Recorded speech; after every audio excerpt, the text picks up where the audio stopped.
सत्यनारायण भगवान को साष्टांग दंडवत किया। इसी पर दीनों के पालन करने वाले श्री सत्यनारायण भगवान संतुष्ट हुए। भक्त वत्सल्य सत्यदेव की कृपा से आकाशवाणी हुई कि तुम्हारी कन्या प्रसाद को त्याग कर पति को देखने चली आई है।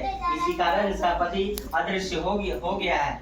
यदि वह पुनः घर जाकर प्रसाद को भक्षण कर आएगी तब पति को निसंदेह पाएगी।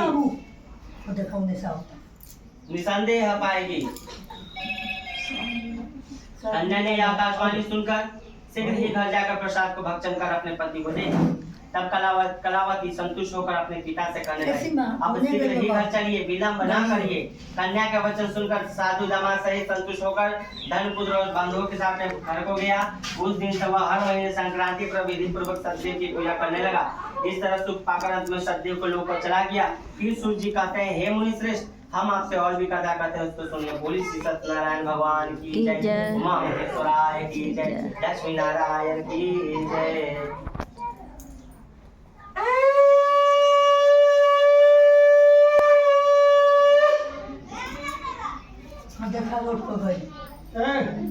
अत सप्तमोऽध्यायः। सूत जी बोले, प्रजापालन में तत्पर एक ध्वज नामक राजा रहता था, जिसने सत्यदेव के प्रसाद को त्यागने से अति दुख पाया। एक दिन उसने वन में जाकर अनेक मृगादि पशुओं को मारा।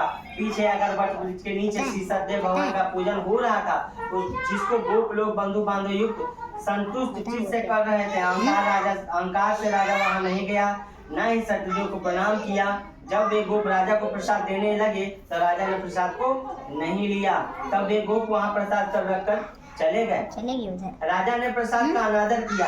इस पर प्रसाद तब राजा ने अपने मन में विचार किया कि सत्यदेव ने ही धन नष्ट कर दिया है, इसीलिए मैं वहीं जाऊंगा जहां सत्यदेव का पूजन हो रहा है। यह विचार कर वहां आकर अहीरों के साथ भक्ति श्रद्धा युक्त होकर विधि से सत्यदेव का पूजन देखा। तब सत्यदेव के प्रसाद से धन पुत्रादि युक्त हुआ। इस लोक में सुख पाकर सत्यलोक को चला गया। जो प्राणी अति दुर्लभ इस सत्यदेव के व्रत को करता है और भक्ति युक्त होकर पवित्र फल देने वाली कथा को सुनता है, उसके सत्यदेव के प्रसाद से धन आदि प्राप्त होते हैं। दरिद्र धन पावे, कैदी छूट जावे, भयार्थ भय से छूटे, इसमें कोई संशय नहीं है। इस पुनीत व्रत के करने से प्राणी सदा सुख पाकर अंत में सत्यदेव के लोक को चला जाता है। सूर्य कहते हैं, विप्रो, मैंने श्री सत्यनारायण के व्रत को आप लोगों के समक्ष कहा, और जिसके करने से सब मनुष्य सब दुखों से छूट जाते हैं। विशेषकर सत्यदेव की पूजा कली काल में फल देने वाली है। उन्हीं को कोई काल, कोई सत्य, कोई परमेश्वर, कोई सत्यनारायण, कोई सत्यदेव कहेंगे। सत्य रूपी विष्णु सनातन कली युग में अनेक रूप धारण करके सबको वांछित फल देने वाले होंगे। हे मुनि श्रेष्ठ, जो प्राणी इसको पढ़ता है या सुनता है, उसके संपूर्ण पाप सत्यदेव के प्रसाद से नष्ट हो जाते हैं, इसमें कोई संशय नहीं है। बोली श्री सत्यनारायण भगवान की जय, उमा महेश्वराय की जय, लक्ष्मी नारायण की जय। छोड़ दीजिए सभी लोग।